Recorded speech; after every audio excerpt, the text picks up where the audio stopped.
So who are the Khoisan people? The Khoisan people, I'm just going to introduce you. So who are the Khoisan?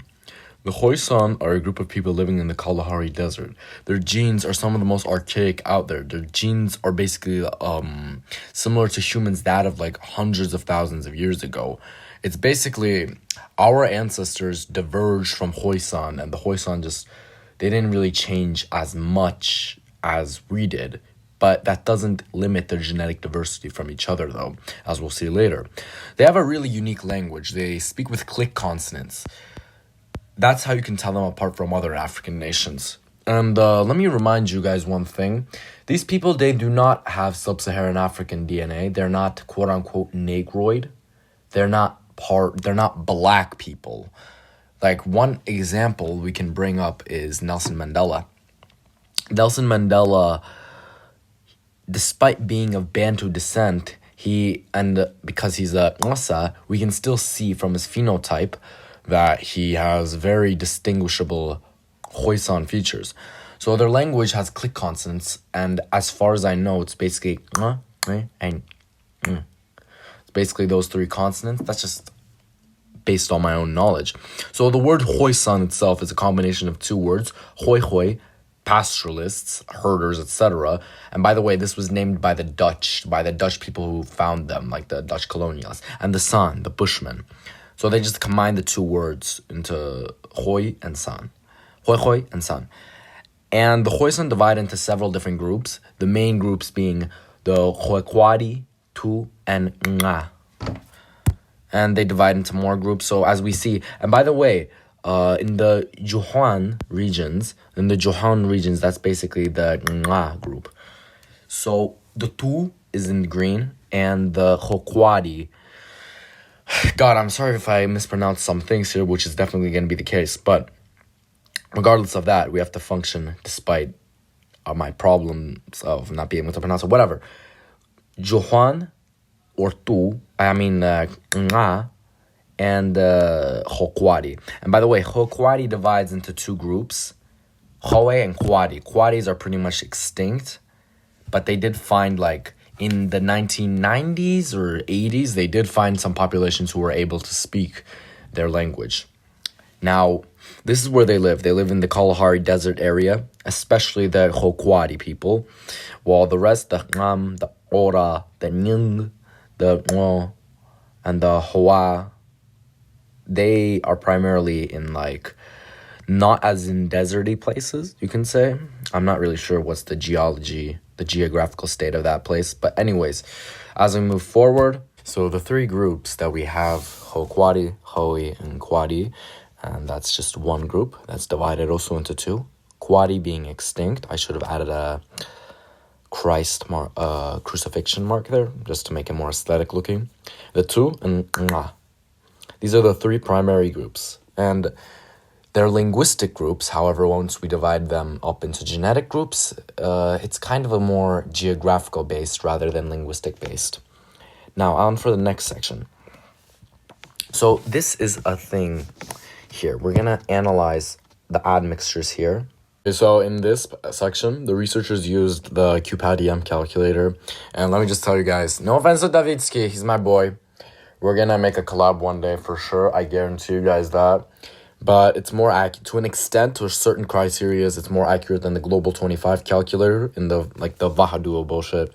Anyways, on forwards. So we see South Africa. Let me explain what these admixtures are. The blue, like the blue in Ancestry Source, that is South Africa 2,000 years before present.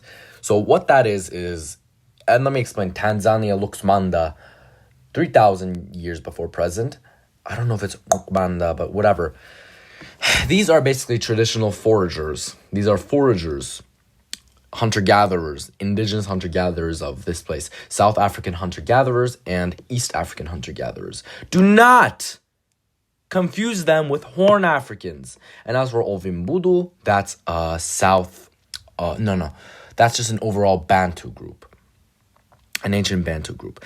And as we move forward, the red that I marked, you can tell that I marked this, the red stuff, the Damara, the Ta West, Ta North, Ta East, Khomani, Nama, Naro, Geu, Chwa, Shua, Hue, Hailom, Huan, Yuhuan on south, north, on north or whatever. All of the, and the Damara, yeah.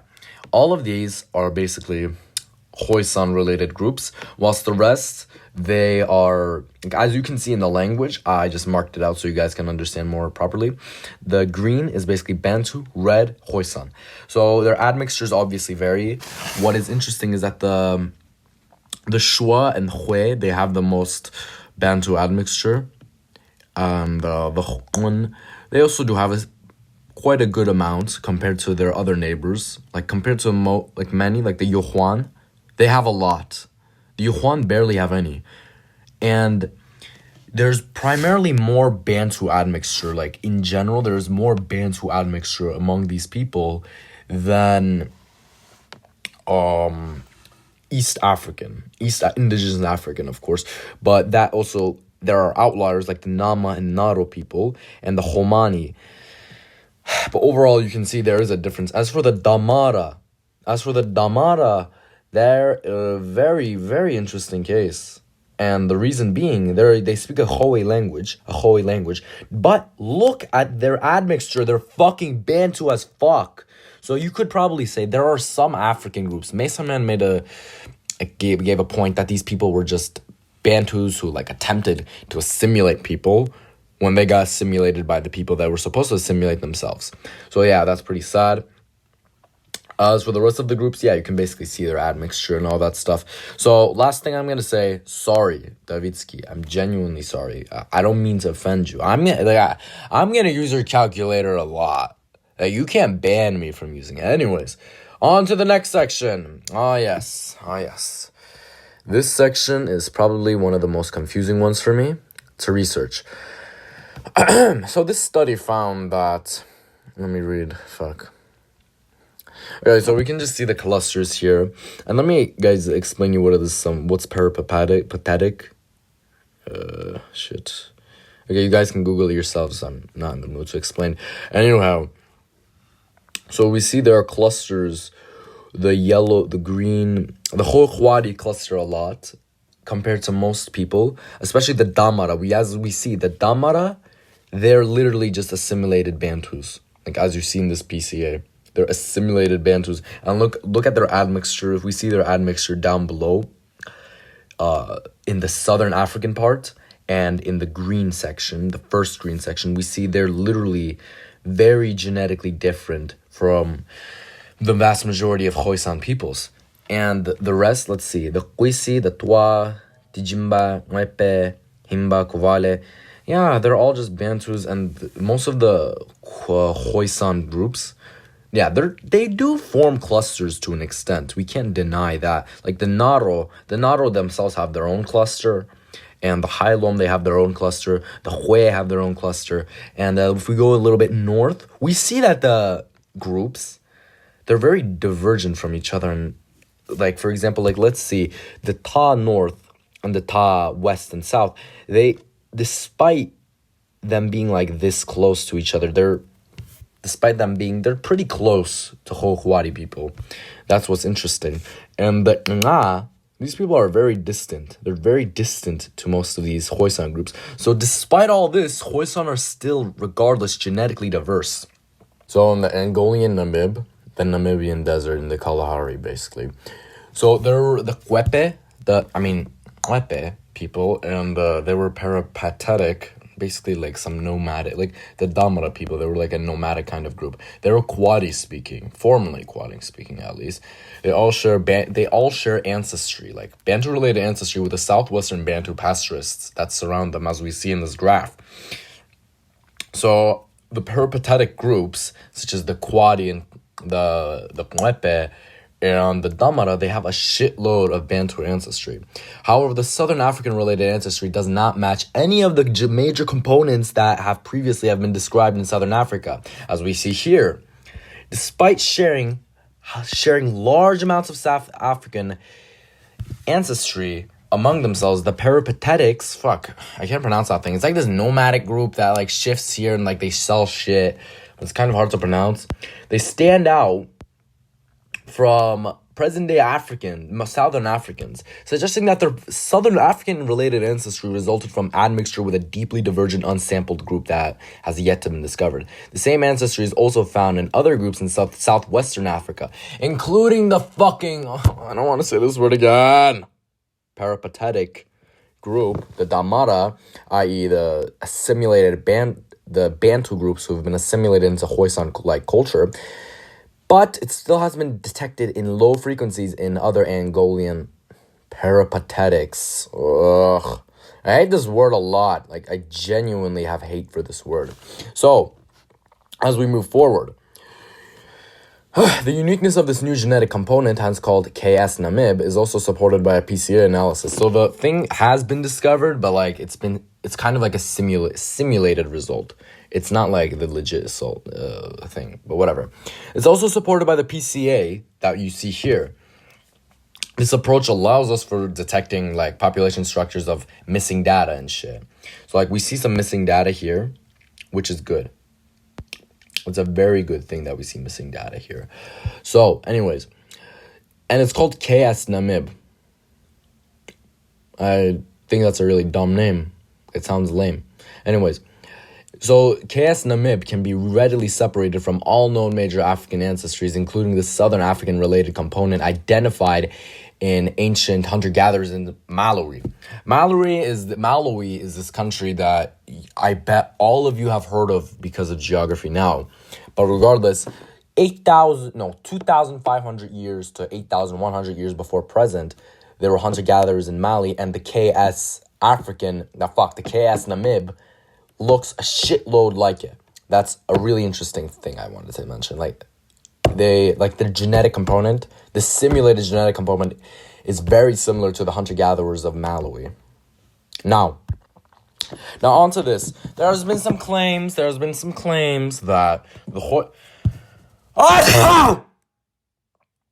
So there has been some claims that the Hoisan and Hadza and the Sandawe people are related. But they are, as all humans are related, but despite that, by the way, this is not made by me, as for some reason I can't find any of these samples on the Vahadua calculator, but who it was made by was Igor Coelho. I can't pronounce your name either. I hate these foreign-ass names, sorry. He's a guy in Quora, and I'll link him in the description. I'll link it in the description. God, what happened to me today? Ya Allah. Anyways, the Hadza being related, if not being a Hoisan group itself. Now, this is actually inaccurate due to the fact that we see how separate, Man, I already forgot English, but basically they're very genetically distant from each other, as we see here. They're not really as related as much. Like, even Hadza and the Sandawe people, they're pretty distant. But, so now you get the idea. Yeah, they're related, but it's still distant. There isn't a formal cluster. Like, you see, the Hadza and Sandawe do form a distant, cluster. But the indigenous Southern Africans, they form, i.e., the Khoisan, they form a giant cluster. They also form a cluster. Pardon me from what I said. That was misinformation. But we still see they're still genetically pretty diverse. For example, the Hui and the Yohuan. These people are genetically diverse. They're one of the most genetically diverse people on Earth, despite being one of the most archaic, the most similar to the most archaic humans on Earth. They're the most similar to the most archaic humans back in the day. You guys understand what I'm saying, which is the most important part. Regardless of that, you guys understand, yeah, they're genetically diverse, but still form a cluster in comparison to the Hadza, who also form a cluster, but they're separated from them. But yeah, if we added other groups, they'd form an even bigger cluster, but that's out of the case and not related to the topic we're talking about. So no, the Hadza are not Hoisan. All right, we got the final section. The Khoisanids, the Hoids, the Foids. Just kidding. Basically, these are Khoisans, the phenotypes in general. So, what we're going to first talk about is the bottom below people. The people who are at the bottom, like as you see in this thing I made. Yeah. You guys know what I mean. The bottom people, not the ones that are up. So these are Hoids. This is the Hoid phenotype. So it's similar to Sanid, the one above. We already explained where they live, blah, blah, blah. So they have yellowish skin, light brown skin, peppercorn hair. Peppercorn hair is like when your hair gets like, well, it becomes like peppercorn-like thing. It just literally gets so curly, it just rounds up into a ball. So they primarily have narrow shoulders, primarily. Women often show extreme steatopegia, which is a kind of thing where your ass gets unproportionately very large because extra tissue or something. It's just something that's really unsexy looking. So yes, I would love to show it, but I can't because I do not want to get, unmonetized before I even get monetized. So let me get monetized, and after that I'll start making myself victim of demonetization. So they have pseudo-Asiatic eyes. They have an epicanthic fold usually due to the desert and shit where they live. Their face is wider than it is long, as you see here. And they have their nose type is called depressed. Yeah, they have a depressed, flat kind of noses. So yeah, and that's pretty much it. As for the Sanids, the people above, they're primarily shorter than, hold on. It's not fucking. Okay. Oh yeah, they're primarily shorter than Hoids in this phenotype. It's the people above, by the way. I hate reminding you guys because you probably are stupid as fuck, so you wouldn't know. So what's very beautiful about this phenotype, it's like, what's so beautiful about these phenotypes in general, you can just see how pronounced these features are to adapt in their climate, to their climate. So yeah, it's very ancient and distinct. I forgot to mention that from the beginning. So yeah, the stature is shorter than the Hoids. Their skin is yellowish and reddish and brown, often wrinkled, peppercorn hair, nose very wide, and their skull shape is primarily wider than it is long. They're more infantile compared to the Hoids. Their convex of the upper lip is more common. The convex of the upper lip is more common. And what else? Yeah, they're pretty much the same other than that. Well, the ancestor is these people are they're called the strand looper, and sucks to be you guys, I'm not going to show it to you faggots. So yeah. Okay, so credits all to me. Bye.